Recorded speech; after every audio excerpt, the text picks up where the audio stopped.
Hidden within the coastal city of Alexandria, in ancient Egypt, once stood what many consider the most ambitious intellectual project in human history, the Great Library of Alexandria.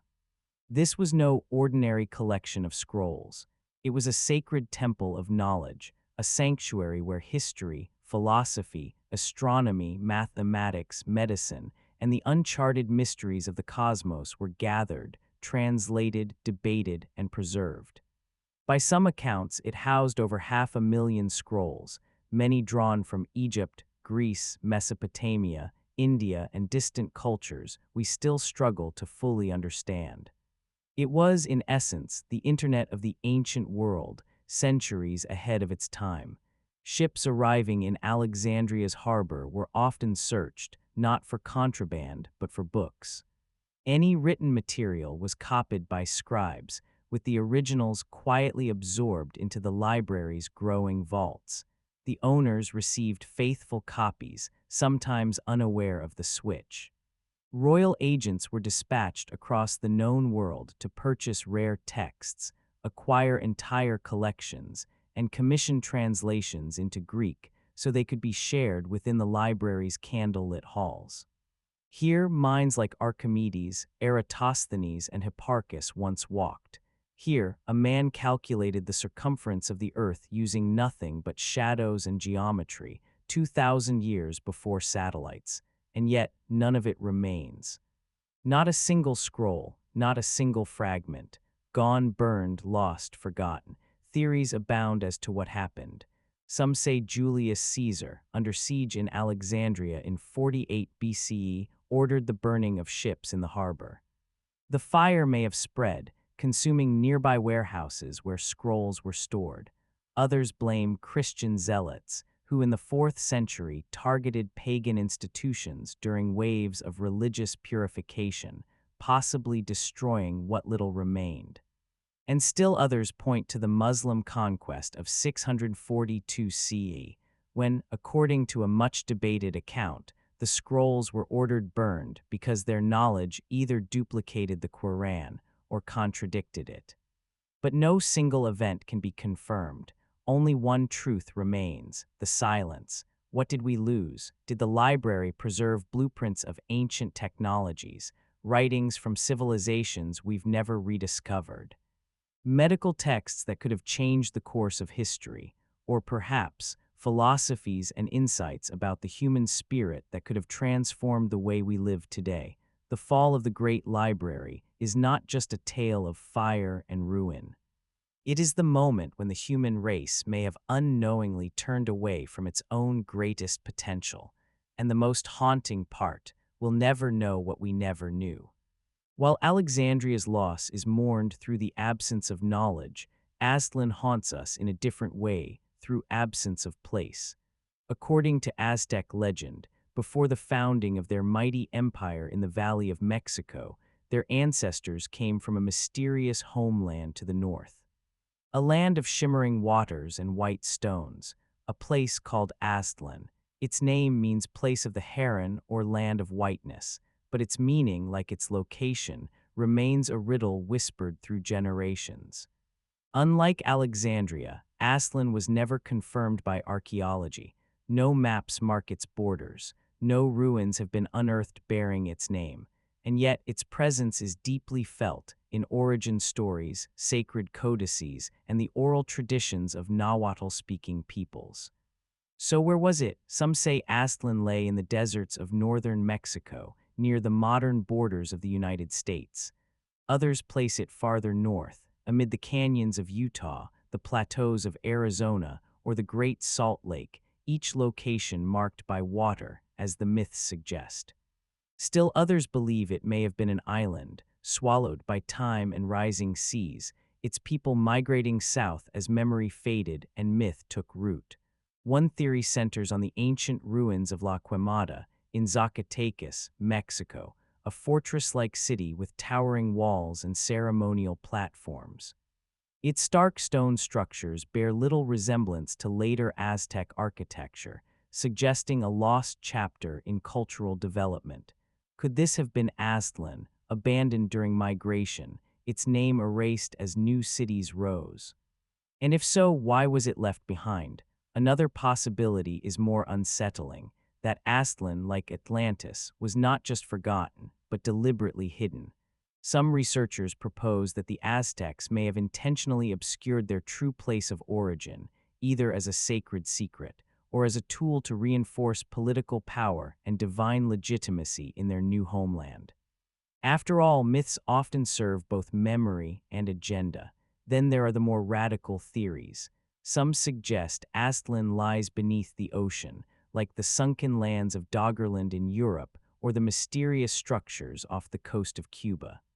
Could this lost homeland have been submerged long before the Aztecs ever marched south?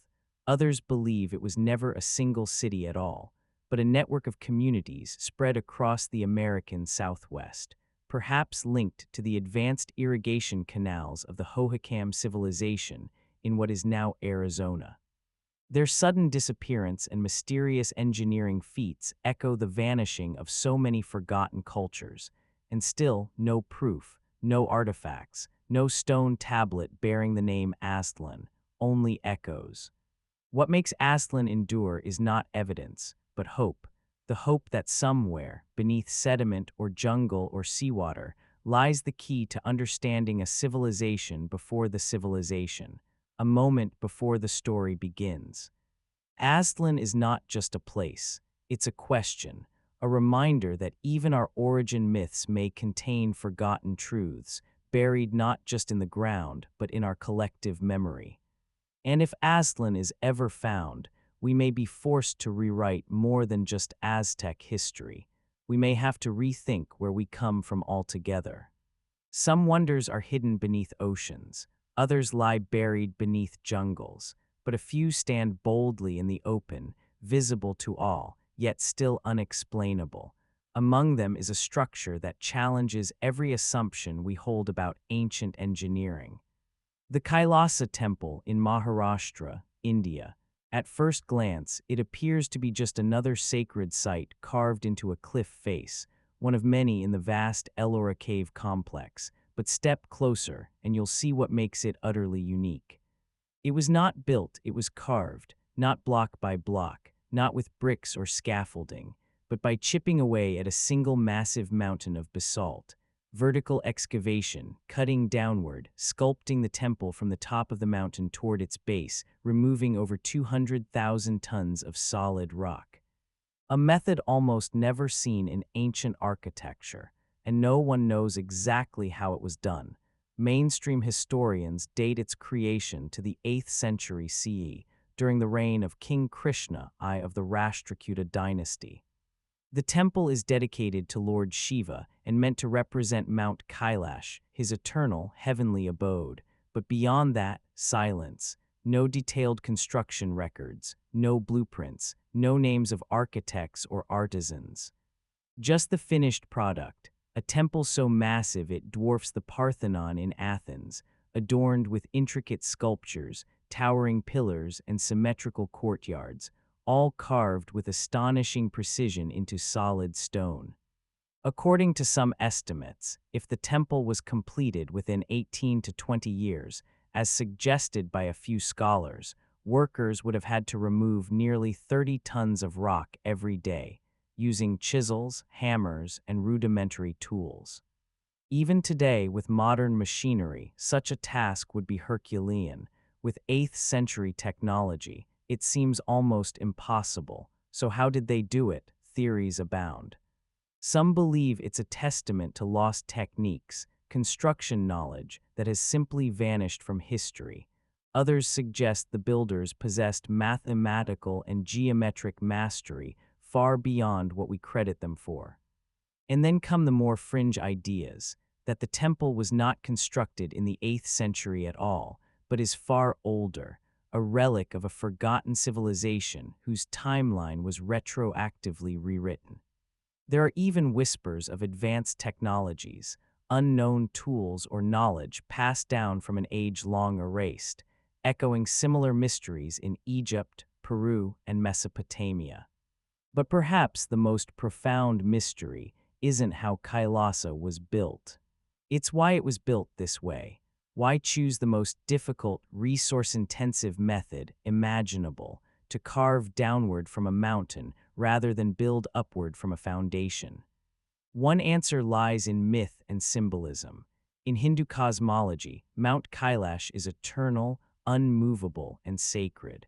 By carving a temple directly into living stone, rather than assembling it, builders may have sought to create something that could never be separated from the earth itself. A spiritual anchor, a monument meant to withstand the erosion of time and belief. Even more striking, Kailasa is part of a much larger network, the Ellora Caves, home to over 100 temples, monasteries, and shrines representing three major religions, Hinduism, Buddhism, and Jainism, coexisting in one place. But none rival Kailasa in scale, ambition, or enigma. Today, visitors walk its courtyards and marvel at its perfection. But the deeper you look, the more it feels like a message, a forgotten signature carved into the planet. A reminder that human potential, when driven by faith, imagination, or perhaps knowledge now lost, can accomplish what even machines struggle to replicate. And so Kailasa stands, not as a ruin but as a riddle, visible to all, understood by none. What else might we have remembered? Across every ancient wonder, every vanished city, every crumbled monument, a single question echoes louder than the rest. What did they know that we have forgotten? We often assume history is a straight line, that we have progressed continuously from ignorance to intelligence, from simplicity to complexity. But what if it's not a line at all? What if it's a loop, a spiral, or worse, a broken staircase with missing steps we can no longer climb because something is missing? Ancient star charts in Mesopotamia that mapped the heavens with uncanny accuracy. Pyramids aligned with celestial events down to the minute. Lost medical texts that described surgical procedures centuries before modern science caught up. Legends of flying machines in Indian epics. Maps that seemed to depict Antarctica before it was covered in ice. All of these fragments whisper the same unsettling possibility that some ancient civilizations may have glimpsed truths, scientific, spiritual, or cosmic, that we are only now beginning to rediscover, or worse, never will. What if the scribes of Alexandria had documented observations about the solar system that could have accelerated human space travel by centuries? What if the migration out of Aztlan wasn't just geographical, but astronomical? What if it was guided by a calendar, or a sky event, or a cosmic alignment that we no longer understand? What if the builders of Kailasa encoded sacred mathematics, vibrational frequencies, or lost principles of stone resonance, buried in architecture we admire but do not comprehend? We call them myths now, symbols, stories, but maybe, just maybe, they were instructions, and we lost the ability to read them. Today, we sift through ruins looking for meaning. We use ground-penetrating radar, satellite imagery, and AI to trace the footprints of people who didn't need any of those tools to build wonders we still can't replicate. Why? Because something broke. A chain of memory. A transmission of knowledge. A library burned, a homeland forgotten, a method abandoned. And once that chain was lost, we started over, relearning slowly what others may have already known. In this silence, a warning remains. That knowledge, no matter how advanced, is fragile. That without protection, without reverence, it can vanish. Not with a bang, but with a whisper. Imagine, for just a moment, what the world might look like if none of it had been lost. If the great library of Alexandria still stood today, a living archive of ancient wisdom, open to all. If its scrolls on astronomy had guided Galileo, if its treatises on medicine had cured diseases before they spread, if its philosophy had tempered wars before they ignited, what kind of civilization would we be now? Would we have reached the moon sooner? Would we have avoided the dark ages entirely? Would we have already charted the stars not as dreams, but as destinations? And what if Aztlan had been found, fully, completely, undeniably. What forgotten people would we learn about? What migrations, what lost languages, what belief systems that might explain the human story not just in pieces, but as a whole? Would we discover that we are not isolated cultures, but branches from a shared root, one far older and far deeper than history dares to acknowledge? And what if the Kailasa temple was not an anomaly, but a clue?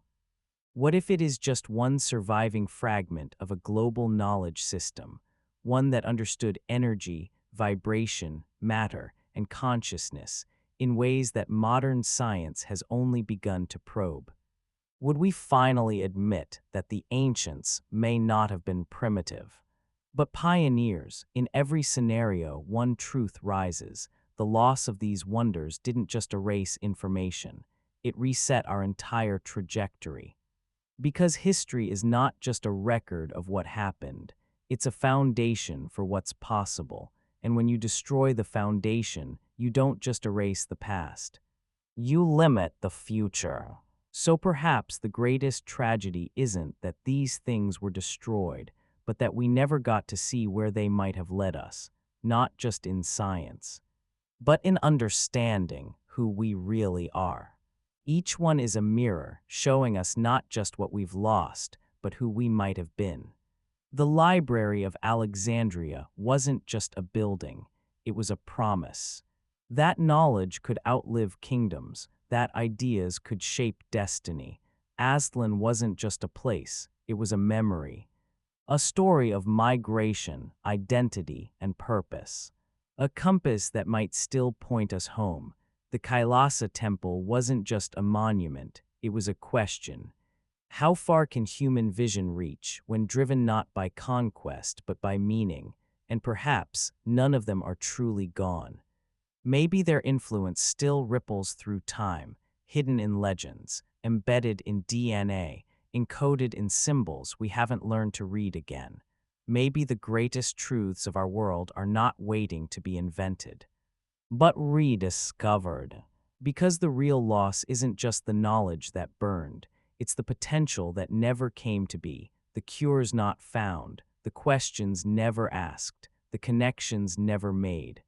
So tonight, as we gaze into the shadowed past, we don't mourn only what was lost, we remember what we still long to find, and we wonder, what if the path forward has always been buried behind us?